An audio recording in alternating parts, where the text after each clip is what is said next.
Hey fellow humans, it's me, Spencer, finally here to bring you the second part of my Fantasy is Also Horror series, investigating the questions related to who gets magic or supernatural powers, and how do they get these things.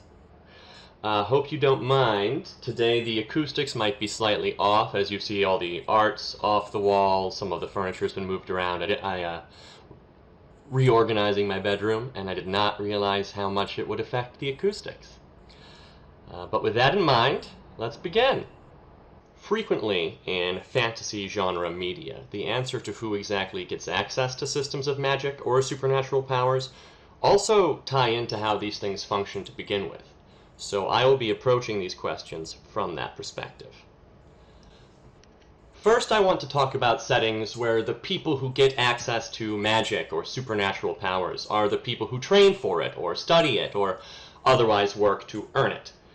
In many of these pseudo-egalitarian fantasy tales, magic gets treated like a predictable or mathematical system that any individual can master, what I sometimes refer to as metric magic. The plus side of the system is that anyone can gain control over supernatural forces or the magical abilities to alter reality. The downside is that, yeah, anyone can gain control over supernatural forces or the magic ability to alter reality. That is, anyone at all, anyone willing to put in the work or do the study, including, for instance, Adolf Hitler. But I don't want to go around repeating myself. If you watched my last video about the existential horror of magic's mere existence, or if you read the associated blog post, please do, you probably already know where I'm going with this.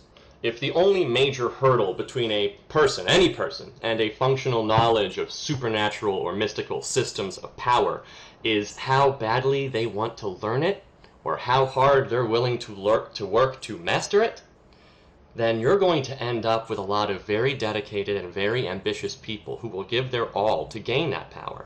And once they have it, they'll use it however they damn well please. Although some, perhaps even most, powerful practitioners may use their newfound command of the supernatural for good, or at least neutral, probably bunches of people will use it for selfish, hot-headed, or out-and-out sinister ends. Just as people use tools today, you can't expect an uncontrolled population of magic users not to repeat the same cycles of cruelty, brutality, and exploitation that non-magic users have fallen into for millennia. Except now, you've given people the ability to shred the fabric of reality while they do it. This is one of the reasons that when developing a fantasy setting, or any setting with extant magic or supernatural power, it's important to figure out if there's an upper limit to that power and where that upper limit falls. This will be useful when it's time for you to explain to people how your fictional world hasn't ended yet. But before you start arguing, hear me out. Think about the little boy bomb and the decades of consequences that followed its use. More specifically, remember that nobody in the world had ever seen such a weapon used, and all human understanding of its use and the consequences thereof was purely academic, theoretical, and mathematic. Metric, you might say. And still, having never bore witness to the many horrors of atomic warfare, humankind nonetheless figured it wholly appropriate to use the weapon as soon as developmentally possible. Now pretend that, instead of a bomb, the United States military had used an enormous city-flattening spell. Imagine if magic provided people with the power to make hundreds of thousands of other people disappear. If a spell is powerful enough to cause that kind of widespread havoc, if it can change the nature of reality that much, does it also damage the reality it changes? What happens to all of those people? What are the consequences of using a spell that big? Is magic more efficient than our modern killing machines, or less efficient? Are the consequences more dire or less dire? And in a system of metric magic, when anyone can learn it, how many people have the bombs. But I've already given our imagined setting a lot of credit for assuming humankind's survival into the 20th century. If you're thinking about writing in a setting that includes, for example, functioning necromancy, there's a good chance humankind never gets out of the Renaissance. But I've already given our imagined setting a lot of credit for assuming humankind's survival into the 20th century. If you're thinking about writing in a setting that includes, for example, functioning necromancy, there's a good chance humankind never gets out of the Renaissance. Bear with me for a second. Because if you have a system of metric magic, you have essentially a second science, knowledge that can be discovered, possibly by accident, and subsequently expanded upon, and, most importantly, repeated. So the first people who discover how to make fireballs or shoot lightning out of their fingers or whatever probably conquer or slaughter everyone nearby who doesn't make the same discovery. But with necromancy, you have even darker alternate human histories. For example, let's assume two ancient tribal leaders each discover necromancy during a long-standing intertribal war. And as the soldiers and civilians of these two embattled civilizations die off, their respective necromantic leaders raise them back up to fight and die again, and again, and again. Now, at first, probably these two necromancers will just continue raising their own dead, replenishing the ranks with their own deceased or the deceased of their foes. But eventually, they would go and seek out other nearby tribes or civilizations from which to conscript more soon-to-be undead soldiers. And what if these necromancers became immortal, or undead liches, or, most realistically, merely handed their power and their war down to the next generation and the next and the next, as has happened so many times in human history? And what if this war ended up going on for decades or centuries? What if a growing swath of the globe's geography mutates into nothing more than a quagmire of endless violence, a rotten, fallow place where soldiers fall and rise and fall and rise and fall again, where a constant churn of murderous dead grind the dirt into bloody mud, where a starving war searches for more land and more bodies to sanctify with its rot? Pretty often, plots built around necromancers are framed as necromancers versus the heroes, or as the living versus the dead. But wouldn't it be more frightening and probably more realistic if the two necromancers clashed against each other as opposite sides of a conflict like, say, for example, the Crusades? Scary stuff. But these are, again, extreme examples. Most of the actual horror breeding beneath the surface of a fantasy setting possessed of metric magic comes in the form of the everyday unpredictable, the paranoia, the fact that people who learn it will use it however they please, and often how they please won't be pretty. So maybe, instead, let's say magic isn't a thing anyone can learn. Maybe, instead, people are just born with it. Whew. There are plenty of fantasy settings where magic or supernatural abilities can't be learned or accessed by just anyone, usually because the systems of power in those settings aren't mathematical, academic, or repeatable, but instead what I like to call spooky magic. That is, the magic is in the air, in the blood, in the fabric of the world or the universe around us. It's a vibration beneath things, and certain people have access to it and other people, they don't. In a lot of these settings, people are just born this way. And, oh boy. Get ready for the dark part of this video, because there are no good ways that something like that can happen. The first big question to ask in any setting where people can be born with access to magic or supernatural powers is obviously, how exactly do you end up getting born like this? Are certain dormant sections of RNA or DNA mysteriously turned on in your characters that are not turned on in other people? Are the powers in question the byproduct of some distantly recessive gene? Could this be something we could control for? In a setting where magic or supernatural power corresponds in any way to genetics, we have to ask, could the genetics in question be singled out, codified, measured, reproduced, correlated? Could the Human Genome Project detect them? And this pathway of questions leads to a few different kinds of horror stories, but I personally think the worst two tend to shove their way to the front of the line pretty gruffly. Now the little guy, the brains of the outfit, he looks like the rich, wealthy type involved in a reboot of Gattaca, where money can buy a much more literal type of power. But the big guy, he's the kind of street tough who's been around forever. Older than a faceless tombstone, and twice as thick, he goes by the smirking name of eugenics. And in a setting where people can just be born with special powers, he has a lot of weight to swing around. In the real world, eugenics turned out to be a dumb, pseudo-academic fascist fad, a half-baked non-science invented to balm all the guilt people were starting to feel after reducing so much of the globe into a single, continent-spanning sweatshop. You see, you don't have to feel bad about growing bloated on a feast of human exploitation if the people you're exploiting aren't really people, or if, at the very least, they're inferior ones.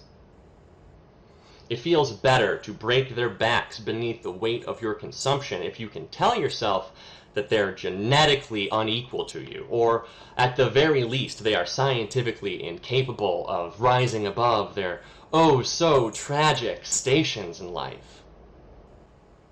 Essentially, real-world eugenics existed as a fake scientific extension of a feudal noble's divine right, now translated into Vanderbilt's having the money and therefore making the laws. It was direly important to defeating the eugenic manifestation of this still living ideology that long-term scientific research largely debunked it. That is, the reason eugenics isn't widely accepted today is that it was a scientifically incorrect hypothesis. It was provably wrong. But in a world where access to magic or supernatural powers is patrilineal, matrilineal, familial, inherited, genetic in any way, the philosophy of eugenics all of a sudden isn't provably incorrect. In fact, if supernatural abilities are genetic, eugenics is a fact. And if one kind of eugenic philosophy turns out to be true, if you can breed for witchcraft, how much tougher and how much more violent will the rest of eugenic philosophy become? If magic or supernatural powers are inherited or genetically reproducible, other hierarchies will also spring out of that. Maybe people who have contact with the supernatural are better than people who don't. Maybe people born with powers are better than everyone else. Maybe if you're prone to witnessing supernatural events, or maybe if you just think you're prone to witnessing supernatural events, maybe that makes you superior. There is literally no end to the logicking out that people will go through to feel better than other people. And on the other hand, if there aren't so many supernaturals, maybe their small number represents a risk factor. After all, human beings have a very long-standing tradition of violently rooting out that which we perceive as different, deviant, or dangerous. In any case, how long could a system of access like this one exist before someone ended up saying, I'm supernatural, or I'm not supernatural, I'm better.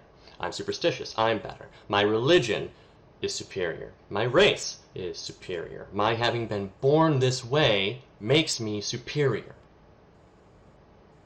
And once people start arriving at that last bit, whether they're supernatural or not, there are going to be terrible consequences. You might say that that's a long string of implausible assumptions to make. But people already make the string of assumptions every single day. Providing actual proof that there are genetically gifted human specimens won't change the awful ways that people create and cling to hierarchy. People have never clung to hierarchy because it was the wise or right or scientifically sound thing to do. We cling to hierarchy because it makes us feel safe and superior and strong. and we will trot out any series of implausible links that we need to trot out to feel that way. And giving people an actual, literal example to compare to isn't going to improve that situation. But there are advantages to the inherited and therefore frequently familial supernatural. In a setting where people are born with powers and the reasons aren't genetic or inherited, an entirely new and terrifying set of questions arises. The first is, again, how did you manage to get born like this? If you can be born with access to magic or supernatural powers and these things aren't inherited, where do they come from? What are they part of? How did you end up with powers instead of somebody else? Is it totally random chance, which is scary for reasons I'll get into in a moment? Or is there maybe a larger intelligence at work, some grand design, or just as likely a catastrophic plan into which you fall like a microscopic cog? If your answer is the second option, the chosen one plot maybe, or a plot with a prophecy or any other setting or world-building design where magic or supernatural powers are part of an architecture or an agency, or if they're meted out by a vaster intelligence, the next question becomes, how can anyone be sure this thing isn't malicious? It could be Cthulhu. The vast intelligence could be a tulpa manifesting the heat death of the universe. Whose grand design is this, anyway? And is there any way to escape it? Even if the gods are good and just, what if you don't want to be part of their design? Do good and just gods care about the agency of individual small and humble humans? In the face of somebody disobeying their grand plan? I doubt it. And how then would such a small and humble individual human be punished for undermining these good and just gods' grand design? Or maybe it's inexorable. Maybe you say, I don't want to do the prophecy, and the prophecy seeks you out anyway, again and again and again, until you break down. But if it's inexorable, isn't that just as frightening? If you really don't have a choice, isn't that just as scary? But maybe this is a setting where the universe just works in such a way that some small part of the vast, over-numbered lottery of birth might just win you a special gift, a mystic power, a supernatural prize. Yes, ladies and gentlemen, step right up and... No. Although this is actually my favorite way to deal with the plot knot of who ends up with powers, whew. What traumatic lives her poor characters must lead. The clock is starting to run down on our time together. Sorry. So instead of asking a ton of nested and frightening questions, I'm going to handle this one as a story. A story about a version of you born special in a setting where born special happens purely by chance. For the purposes of this story, you hear voices. Maybe it starts in your youth, or maybe it waits until your adolescence, or maybe it lurks inside the folds of your brain until college, or even after that, but one day you start to hear voices. Now, depending on how many people are born supernatural or born special in this setting, you may know that there is a chance that this could be that. But if you're in a setting where supernaturals are born, say, at a rate of 1 in 1,000, 1 in 10,000, 1 in 20,000, 1 in a million, you might just be hearing voices and not have any idea what that could mean. Now, does mental illness still exist in this setting, and is it diagnosable? I presume mental illness still exists because it has always existed. It has been within us the entire time. And if you're lucky, if you're really lucky, it's diagnosable. Because if you're not lucky, people will burn you at the stake, or they'll crush you under stones. They'll hang you from a tree, or they'll drown you and call you a changeling. But if you're really lucky, you might just start to think that you're very sick, and you might want to seek help.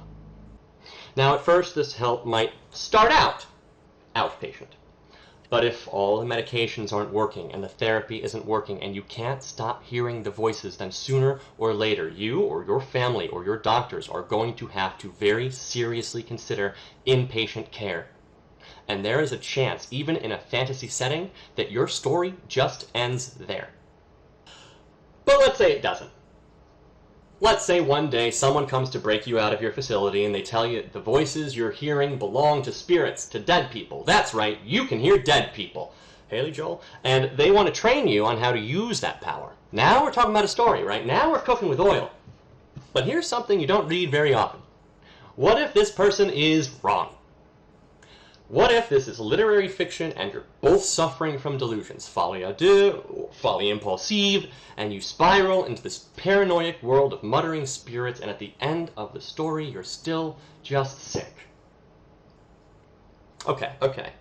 Or what if this is a fantasy setting, the point of the video, and mediums and seers do exist, but then it turns out you're not one of them? What if all the magic stuff is real? All the supernatural stuff is real? What if people are born special and you just weren't? What if you have all the symptoms of a medium or a seer or a psychic and you're just sick? What then? And even if you can actually hear dead people speak, or you could see them or communicate with them however way you do it, I don't know. So what?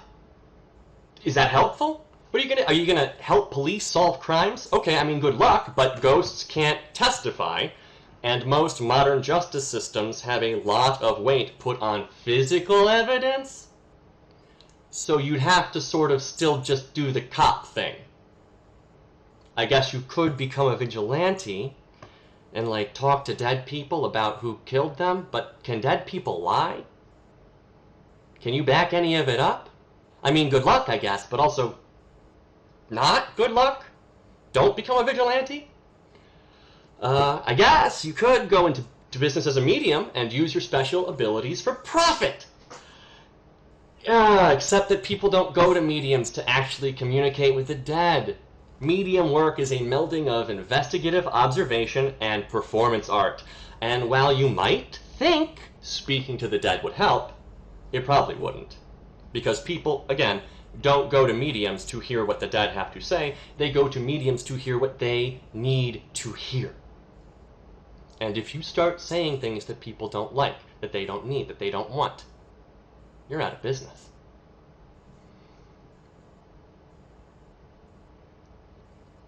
And what if all the dead do, all the time, is scream?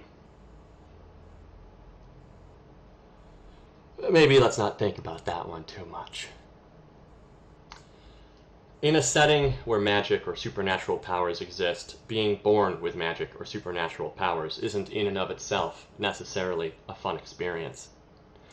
If there's no secret school waiting to induct you into its student body, or no disappearing bus waiting to take you off to training, or no secret society looking to play patron, you will have to be self-taught. And in order to be self-taught, you will first have to realize that this is a thing that you have. And then you will have to find the resources to teach yourself how to use it. Oh, right, also by yourself. In an at all realistic setting of spooky magic, there would not necessarily be any support systems, and you may never even meet another person like you. Your relatives and friends may have no idea what you're capable of, and they might not believe you if you told them. They might not even believe you if you showed them. And if they did believe you, what then? What if they think you're a monster? They could think you're an angel, a demon, a changeling, a witch, an abomination against God. Even assuming you manage to get a handle on your powers and not go crazy from the implications of their existence, how would you ever know you're not alone? How do you find anyone else? And if you know there are other people like you living in this world, other people with supernatural or magic powers, how do you know they're at all good people? You trust them just because they were born this way like you?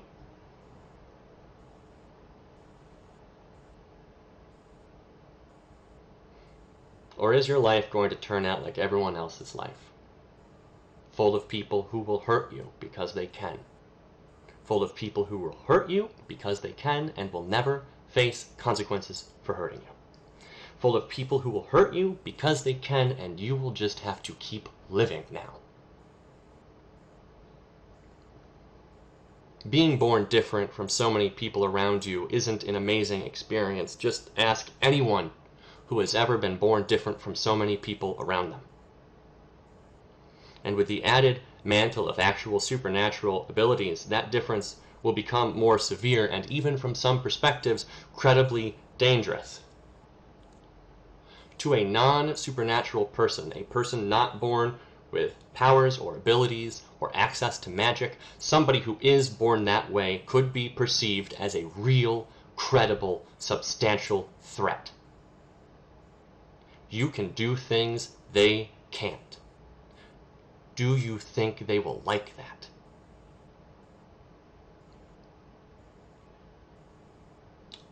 That knowledge, the knowledge that some people can do things that might scare everyone else, could lead to a very specific kind of rhetoric.